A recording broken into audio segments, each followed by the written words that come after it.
চট্টগ্রাম মহানগরীতে এস আলম গ্রুপের মালিক সাইফুল আলম মাসুদের বিলাসবহুল বাড়িটি যেন মৃত্যুপরিয়ে।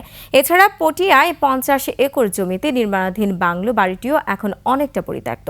স্থানীয়দের অভিযোগ, শেখ হাসিনা সরকারের ঘনিষ্ঠ এই ব্যবসায়ী ফসলি জমি দখল করে এই বাংলো বাড়ি নির্মাণ শুরু করেন। নির্মাণ কাজের কারণে বন্ধ করে দেয়া হয় ফসলি জমিতে সেচের নালাও। দর্শক, চট্টগ্রাম থেকে বিপ্লব মজুমদারের ক্যামেরায় হাসান ফেরদৌসের তথ্যচিত্রে ডেস্ক রিপোর্ট। চট্টগ্রাম মহানগরীর সুগন্ধা আবাসিক এলাকার এই বিলাসবহুল বাড়িটি জুড়ে বিরাজ করছে শুনশান নীরবতা। একসময় এখানে মানুষের পদচারণায় সরগরম থাকলেও বাড়িটি এখন মৃত্যুপুরী। বাড়ির উঠোনে ব্যবহৃত গাড়ি অযত্নে পড়ে আছে। দীর্ঘদিন ব্যবহার না হওয়ায় ধুলার আস্তর জমেছে। চট্টগ্রাম শহরের খাতুনগঞ্জের বহুতল ভবনের পুরোটাই এস আলম গ্রুপের অফিস রয়েছে। কর্ণফুলী উপজেলায় রয়েছে চিনির ফ্যাক্টরি, গুদাম, তেলের ফ্যাক্টরি সহ বিভিন্ন প্রতিষ্ঠান।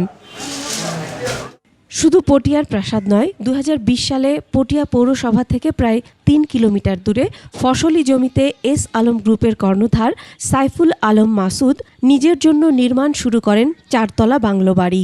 বাড়ির সামনে তৈরি করা হয় লেক। এছাড়া 7 ভাইয়ের জন্য 7টি বাংলো তৈরির কাজও শুরু হয়। প্রতিটি বাংলো প্রায় 15,000 বর্গফুটের। প্রতিদিন প্রায় 200 শ্রমিক বাড়িটি নির্মাণে নিয়োজিত ছিল বলে জানায় স্থানীয়রা। শেখ হাসিনা সরকারের পতনের পর আরও 1 মাস পর্যন্ত বাংলো নির্মাণের কাজ চললেও এখন কাজ বন্ধ রয়েছে। অভিযোগ উঠেছে, ব্যাংক লুটের হোতা সাইফুল আলম মাসুদ অট্টালিকা নির্মাণে হিন্দু সম্প্রদায় সহ বিভিন্ন জনের জমি দখল করেছেন। স্থানীয়রা জানায়, ফসলি জমি দখল করে বিলাসবহুল এই বাংলো নির্মাণে সহায়তা করে আওয়ামী লীগ সরকারের সাবেক হুইপ স্থানীয় সাংসদ শামসুল হক চৌধুরী ও তার ভাইয়েরা।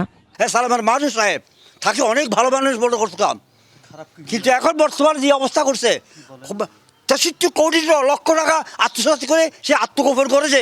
বাংলাদেশের সব মানুষকে বিকেলে বাড়া দিছে, সে এই যে এলাকার মানুষকে বিকেলে বাড়া দিছে। আগত পানির নালা আছিল, এর টিভির নবরাই তো ইন্দি পানি যাই থেকে বিলি বিলি তো এখন তো আর যা 3 বড়াই ফেলি পানির নালিবে বন্ধ নয় এখন তো এখন আর দিয়ে ইন বড়াই দিয়ে 3-4 বছরের মেঝে কি দেয় আজ পানির কষ্ট হয়।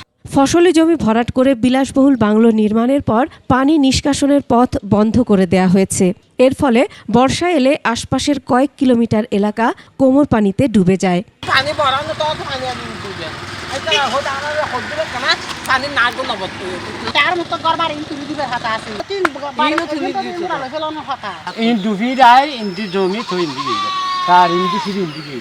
আর এমনি দুঃখী হিন্দি গাড়ি উন্নতি করে যায় এন্দু মুসলমান নারী খাওয়া আর দুঃখী দুঃখী আর ওলাবার আরো গঠর আর 2 দিকে পড়ি বাংলা করা হতে নতুন নতুন 2 দিকে পড়ি।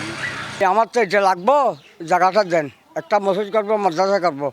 তখন আমরা যেটা চাইছি ওনার দিছি, কিন্তু সামনে হলে টাকা 4 লাখ টাকা পাইলে 5 লাখ টাকা দেয়, 2 লাখ টাকা দেয় না। এছাড়া আমার কোনো সামনে হলের দোষ, মুরদে না ভাবে করছে ইয়ের দোষ। ছাত্রগণ অভ্যুত্থানে শেখ হাসিনা সরকারের পতনের পর থেকে এস আলম গ্রুপের কর্ণধার সাইফুল আলম মাসুদ সহ তার পরিবারের সদস্যরা পলাতক রয়েছেন।